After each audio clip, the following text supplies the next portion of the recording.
ஓசூர் ஸ்ரீ கல்யாண காமாட்சி அம்மன் திருக்கோயிலில் 14வது ஆண்டு மகா சிவராத்திரி நாட்டியாஞ்சலி விழா கோலாகல நிறைவு. கிருஷ்ணகிரி மாவட்டம் ஓசூர் மாநகராட்சிக்கு உட்பட்ட பாரதிதாசன் நகரில் அமைந்துள்ள பிரசித்தி பெற்ற ஸ்ரீ கல்யாண காமாட்சி அம்மன் திருக்கோயிலில் மகா சிவராத்திரியை முன்னிட்டு நடைபெற்ற ஓசூர் நாட்டியாஞ்சலி 2026 கலைவிழா இன்று இனிதே நிறைவடைந்தது. இந்த பிரம்மாண்ட கலைவிழா தொடர்ந்து 14வது ஆண்டாக மிகவும் சிறப்பாக கொண்டாடப்பட்டது. இம்மாதம் 6ஆம் தேதி கோலாகலமாக தொடங்கிய இந்த நாட்டியாஞ்சலி விழா 10 நாட்களாக தொடர்ந்து நடைபெற்று இன்று நிறைவுற்றது. தமிழ்நாடு மட்டுமின்றி கர்நாடகா, ஆந்திரா, கேரளா, ஒடிஷா உள்ளிட்ட இந்தியாவின் 8 மாநிலங்களில் இருந்து கலைஞர்கள் வருகை தந்திருந்தனர். மொத்தம் 47 குழுக்களை சேர்ந்த சுமார் 300க்கும் மேற்பட்ட பரதநாட்டிய கலைஞர்கள் தங்களது அபார திறமையை வெளிப்படுத்தி சிவபெருமானுக்கு நாட்டிய அஞ்சலி செலுத்தினர். தினமும் மாலை 6 மணி முதல் இரவு 9 மணி வரை திருக்கோவில் வளாகத்தில் அமைக்கப்பட்டிருந்த பிரத்யேக நாட்டிய மேடையில் கலை நிகழ்ச்சிகள் அரங்கேறின.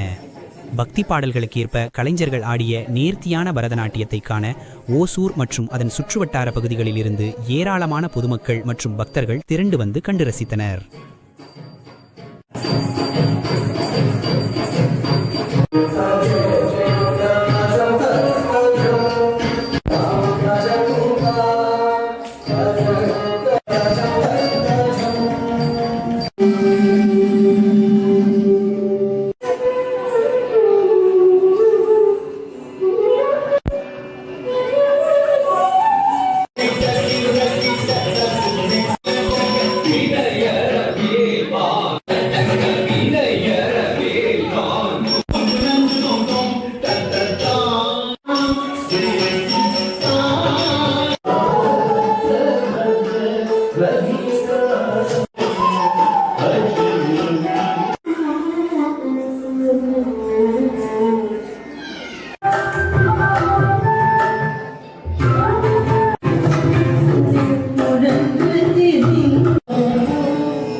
அருள்மிகு காமாட்சி அம்மன் ஆலயம் பாரதிதாசன் நகர் ஓசூர் கிருஷ்ணகிரி மாவட்டத்தில் அமைந்துள்ள இந்த காமாட்சி அம்மன் ஆலயமானது கடந்த 28 ஆண்டுகளாக சிறப்பாக நடைபெற்று கொண்டிருக்கிறது. நாட்டியாஞ்சலி விழாவானது 14ஆம் ஆண்டாக இந்த இடத்துல ரொம்ப சிறப்பாக நடக்குது. 10 நாட்களாக நடைபெறும் இந்த நாட்டியாஞ்சலி விழாவில் 47 டீம்கள் பங்கு பெறுகின்றனர். இதில் 300க்கும் மேற்பட்ட கலைஞர்கள் பங்கு பெற்று மிகவும் சிறப்பாக இந்த நிகழ்ச்சியை நடத்தி கொண்டிருக்கிறார்கள். இந்த நாட்டியாஞ்சலி விழாவில் வருகின்ற எல்லோருமே 8 ஸ்டேட்லேருந்து வந்து இந்த நிகழ்ச்சியை மிகவும் சிறப்பாக நமக்காக நடத்தி தருகின்றனர். இந்த நிகழ்ச்சி வருஷா வருஷம் தொடர்ந்து நடைபெற்று கொண்டிருக்கிறது. இங்கே ரொம்ப விசேஷமானது குழந்தைகள் அபிஷேகமும் ஏலக்காய் மாலை போட்டால் கல்யாணம் ஆகுங்கிறது தான் இந்த கோயிலோட பிரசித்தமான ஒரு சிறப்பாகும்.